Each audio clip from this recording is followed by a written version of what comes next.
Kanalıma ve mutfağıma hoş geldiniz. Evet, bugün sizlerle birlikte o kadar kolay açma tarifi hazırlayacağız ki tek seferde hem de katı yağsız ve yumuşacık tel tel kabarmalara doyamayan bir açma tarifi olacak.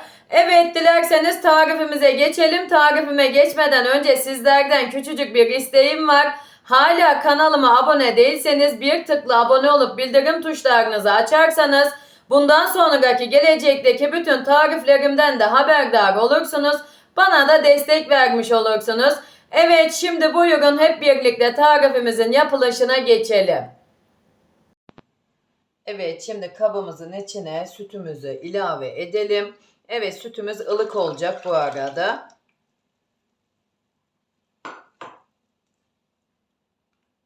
Bir paket de toz maya ilave ediyorum. Bir tatlı kaşığı tuz, bir yemek kaşığı da şeker ilave ediyorum. Üzerine bir su bardağı da sıvı yağ ilave ediyorum. Evet, şimdi kabımın içine almış olduğum malzemelerimi karıştırmak istiyorum mayamın aktifleşmesi için.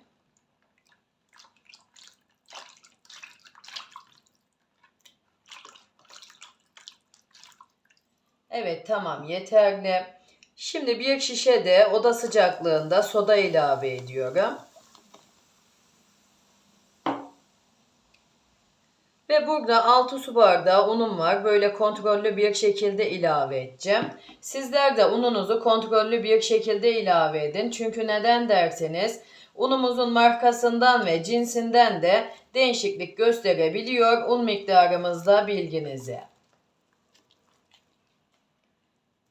Evet, ben unumun hepsini ilave edeceğim çünkü hepsini alacak. Şimdi hamurumu pürüzsüz hale gelinceye kadar 5-6 dakika yoğuracağım.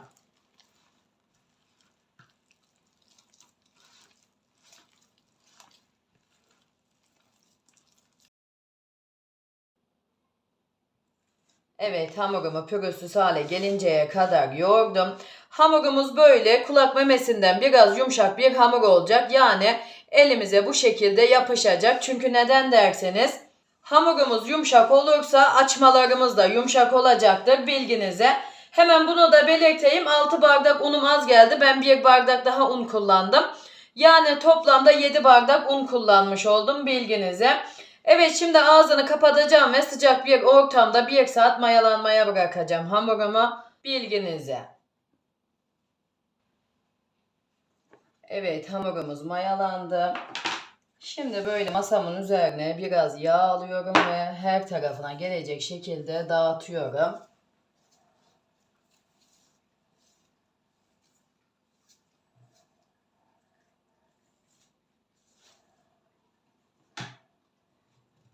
Evet, şimdi hamurumu üzerine alıyorum.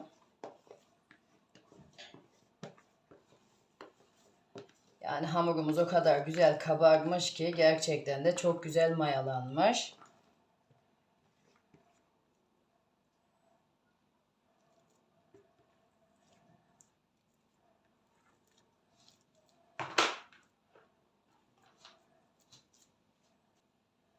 Evet, hemen böyle elimi yağlıyorum. Ve hamurumu bu şekilde elimle açacağım tek beze halinde. Böyle yuvarlak değil de dikdörtgen açacağız hamurumuzu. Evet, elimizden geldiği kadar da hamurumuzu açalım.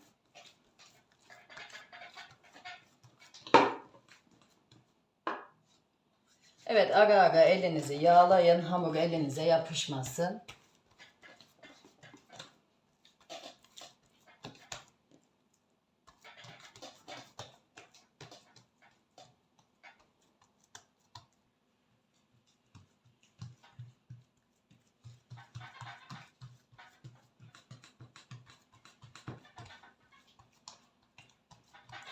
Evet, tamam, yeterli. Hamurumu elimden geldiği kadar büyüttüm.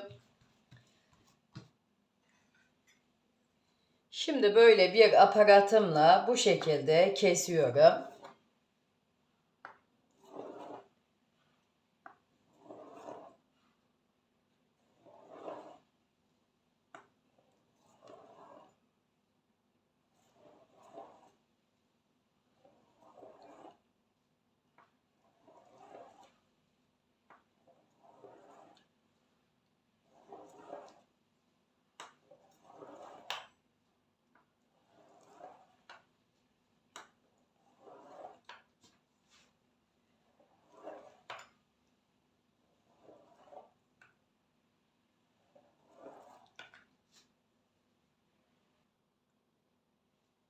Evet, şimdi hamurumu kestim. Hemen böyle kesmiş olduğum hamurumun üzerine sıvı yağ ile yağlıyorum. Evet, sizler sıvı yağ ile değil de margarin veya tereyağıyla da yağlayabilirsiniz. Ama hamurunuzu kesmeden önce sürün. Eğer tereyağı veya margarin kullanırsanız. Evet, tamam, yeterli. Şimdi bir de ben bu şekilde ortadan kesiyorum. Evet, hemen böyle buradan ben birazcık yer açtım. Sizler daha iyi görün diye şeklini nasıl verdiğimi açmamın. Evet, şimdi böyle 4 tane kesmiş olduğum hamurumdan alıyorum. Ve bu şekilde şeklini veriyorum.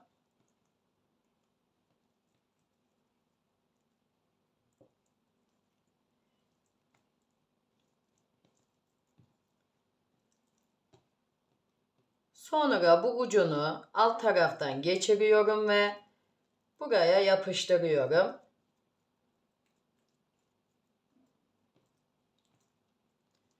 Evet, şekli bu şekilde olacak açmamızın. Hemen yağlı kağıt sermiş olduğum tepsimin içine alıyorum. Yine böyle 4 tane kesmiş olduğum hamurumdan alıyorum. Ve yine bu şekilde sarıyorum.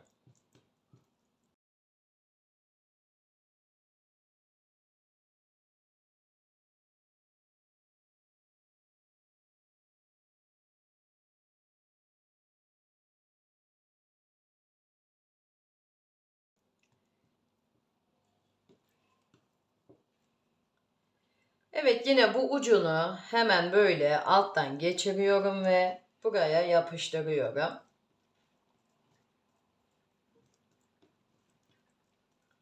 Bu şekilde.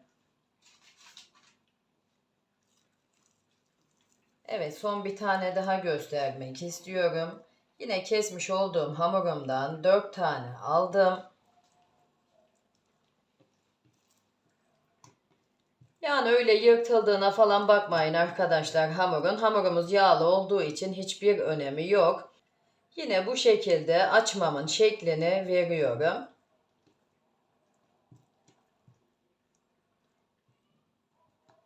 Evet, bu şekilde. Yine bu ucunu hemen böyle alttan geçiriyorum ve ucuna yapıştırıyorum ki açılmaması için. Evet, bu şekilde. Şimdi hepsini sizlere gösterdiğim gibi yapıp bitireceğim bilginize. Evet, hepsini sizlere gösterdiğim gibi yapıp bitirdim. Şimdi hamurumu mayalandırmadan üzerinden yumurtasını süreceğim. Yumurtasını sürdükten sonra mayalandıracağım açmalarımı. Çünkü neden böyle yapıyorum? Hemen bunu da açıklayayım. Hamurumuz mayasını aldıktan sonra yumurtamızı ilave ettiğimizde hamurumuzun havası sönüyor. O yüzden de açmalarımız güzel kabarmıyor bilginize. Evet, şimdi burada 2 tane yumurtamın sarısı var. Üzerine de 2 yemek kaşığı süt ilave ettim. Ve pürüzsüz hale gelinceye kadar karıştırdım.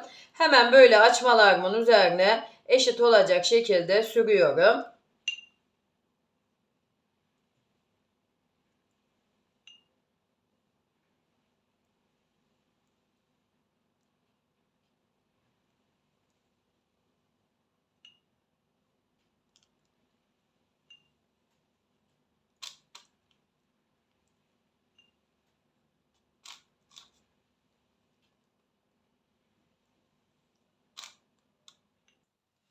Evet, tamam, bütün açmalarımın üzerine yumurta sarımı ilave ettim. Şimdi 15-20 dakika tepsi mayası yapacağım. Üzerine temiz bir sofra bezi kapatıp mayasını aldıktan sonra fırınımı alt üst fan ayarlı 200 dereceye ayarlayacağım. Önceden 10 dakika ısındıktan sonra katıp pişireceğim. Altı da üstü de eşit bir şekilde kızarana kadar. Her tarifimde olduğu gibi bu tarifimde de belirtmek istiyorum.